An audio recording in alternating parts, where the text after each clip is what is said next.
Hey everyone, and welcome to the Climate Career Kit podcast. This is your host, Aishni Garg. If you are a high schooler looking for direction in climate change related careers, tune in to every episode for advice from the diverse leaders in climate jobs today and learn about new and exciting opportunities that you can pursue. Today's guest is Anna Keogh, who is a sustainable fashion designer. We are so excited to have you for the 9th episode of the Climate Career Kit. Thank you so much for being here. Thank you so much for having me. And I think it's amazing what you're doing. And congratulations to starting your own podcast. It's such an amazing way to communicate and get the information out there. Because as we talked about, there is not a lot of information about fashion industry, about sustainability. And so yeah, I'm here to share. So bring it on. So for the first question, can you describe what a regular day looks like for you?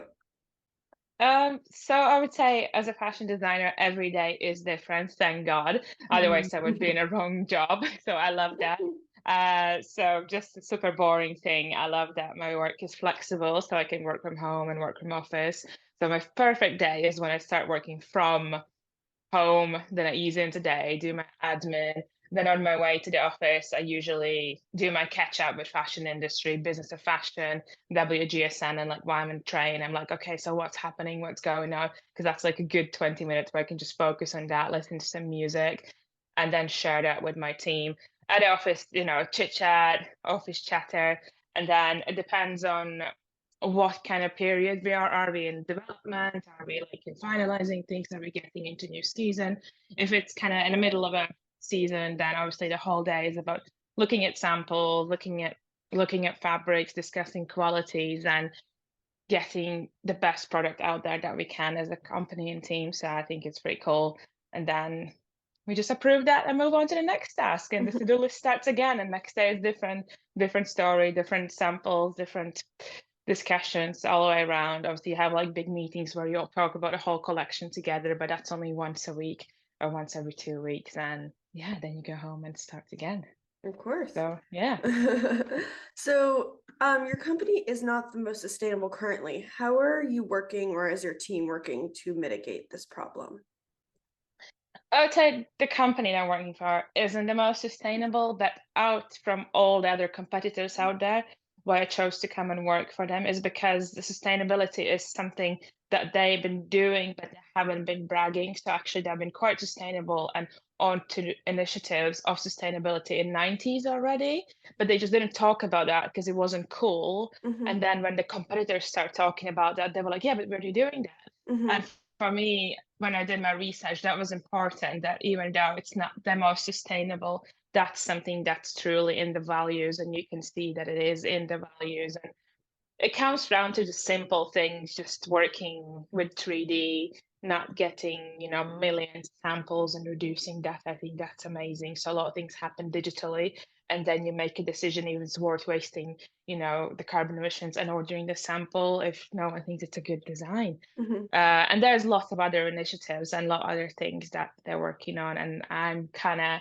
my my job, because I come from education, but earlier than like I'm kind of newly grad, like 3 years ago, but that's quite new in big companies, and I know a lot more about sustainability than others. So I'm always sharing, when I'm doing my research about what's up in industry and I see, oh, this company is using this new fabric. I'm always sharing that with my team, with everyone else, and I can't stop talking about it. So it's kind of annoying when I get obsessed about like the newest lycra or the newest recyclable materials I Mm-hmm. can see, or any kind of fashion issue that could be something that we can learn from as well as a company.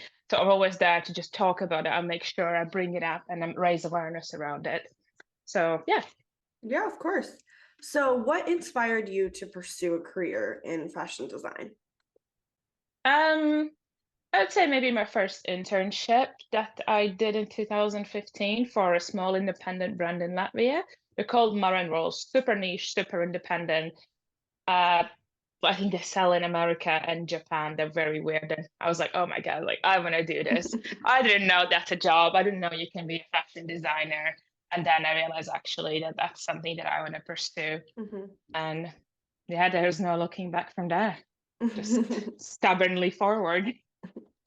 So I know that like design and like that kind of industry is really hard to break into. So how did you enter the field? Like, what education did you get? So yeah, I had a professional high school education that was part-time, what you do in high school, Hmm. like your math, your geography. And then half the other half was spent in the pattern making and kind of like a tailor's education and classical arts education. And that's pretty normal in the country I'm from. And that was 5 years of my life. So obviously you need to love it to go through something like that. And you end up making your first mini collection there. And then I studied my bachelor's in UK in Nottingham Trent University. And that was kind of bigger process, lots of industry people working there, a lot of people who work for, Dior, Burberry, and other brands. Paul Smith is from that city. So a lot of people from within that. And that was kind of like super valuable to have people from the industry teaching you.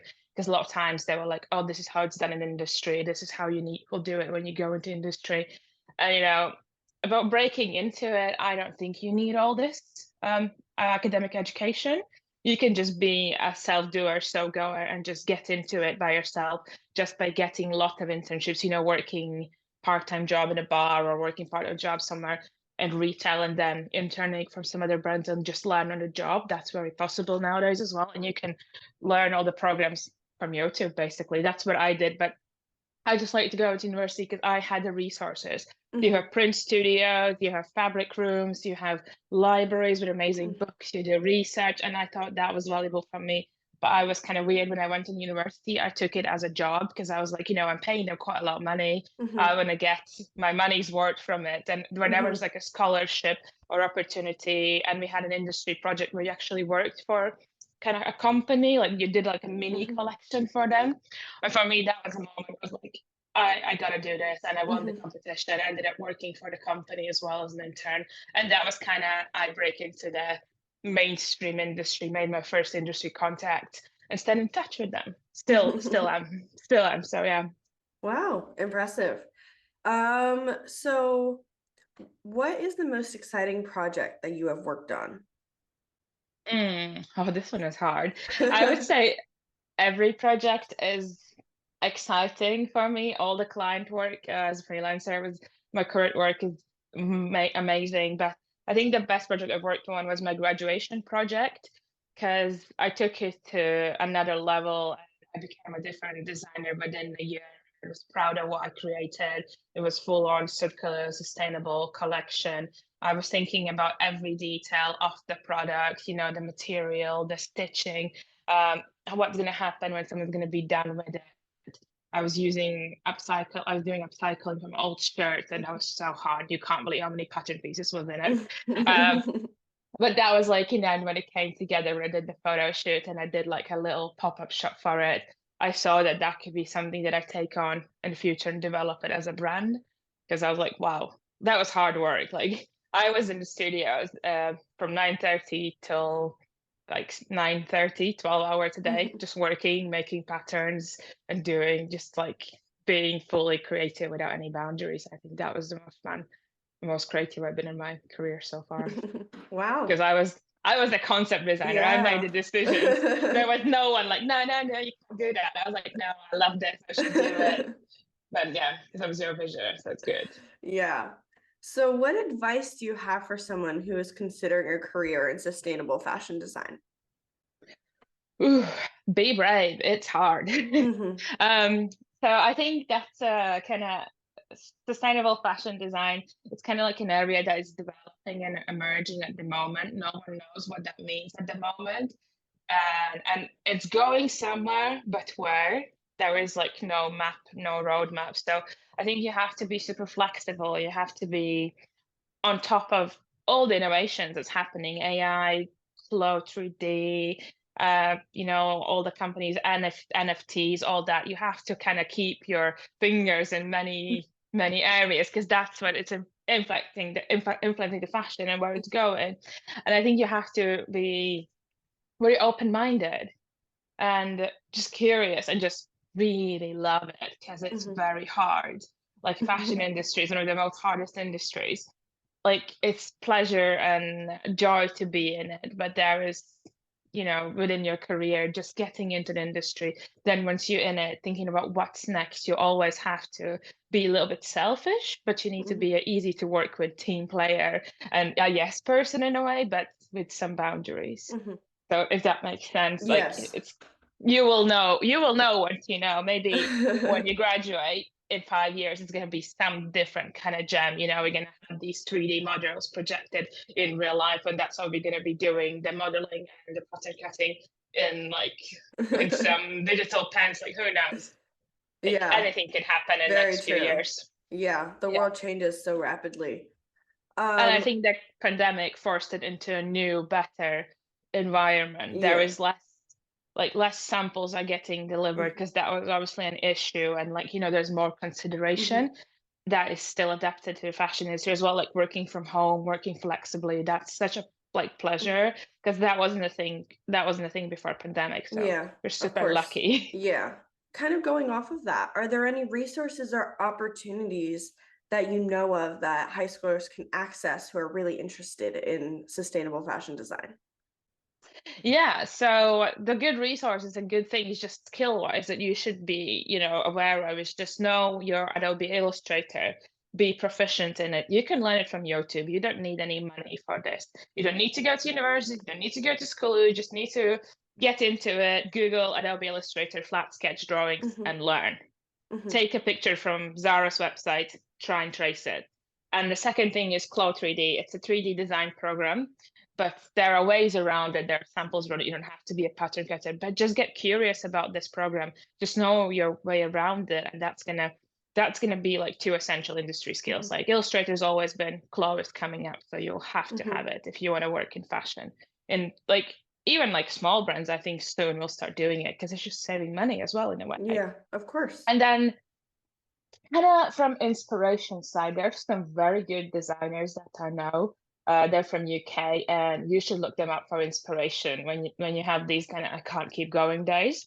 And one of them is my friend, and she was my course mate in Nottingham, Grey Milk, Gwen, and her brand is sustainable, amazing. Everything is handmade with the craftsmanship.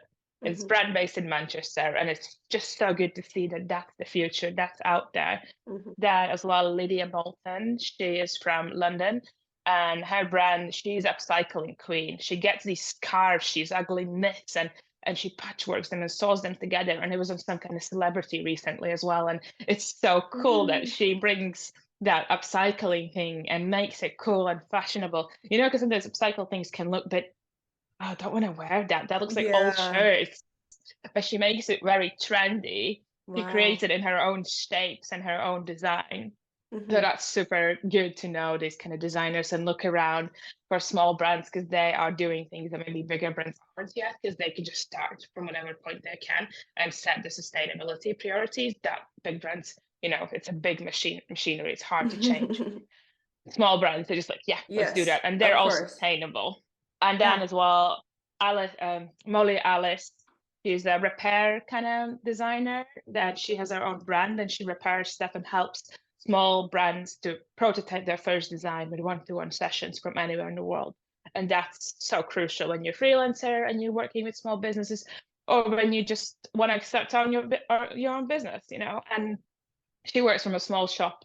I can't remember what city in England as well, but her work is so amazing, and as well an ethical business, and repair and love, and taking care of your garments is going to be such a big future of the fashion industry, because we're not going to have the polyester to make new stuff. We're going to have to use what we have. And love items last longer. And from kind of industry kind of people that have helped me, it's actually So Heidi. I'm not sure if you're aware of her. I think she's definitely from USA. But when I was in university, she was the illustrator goddess. She taught you how to do CADs, but now she's branched out to successful fashion freelancers. It's her brand, and she has podcasts, she has community, she has courses, but she has a lot of free resources and a lot of paid resources. But as a high school student, just go and get one of her books and read it through, how to do a fashion portfolio without ever doing fashion portfolio in a weekend. Amazing, gold. Her podcast episode as well is kind of talking about fashion and fashion professionals, from HR to designers to like suppliers, and like a lot of, now she's like talking with a lot of freelancers about their freelancing issues. And it's a good way actually to branch out in fashion industry and start freelancing, because that's what I did. And thanks to her, because she was giving such a good advice. And yeah, that's kind of what comes into my mind. So I think Yeah. if you start there, you should be good. Those are so many great resources. I'm sure anyone who's interested in fashion design will definitely check those out. And I will link them on my website so you guys can go check that out. And I want to thank you so much for your time. This was amazing. I really appreciate it so much. And to all the listeners, make sure to tune in to the next episode of the Climate Career Kit. Oh yeah, thanks for having me. And also, like, you can reach out to me as well on Instagram or any other portal, like whatever you like. Name is the same. And my DMs are always open to give an advice to someone who wants to break into fashion.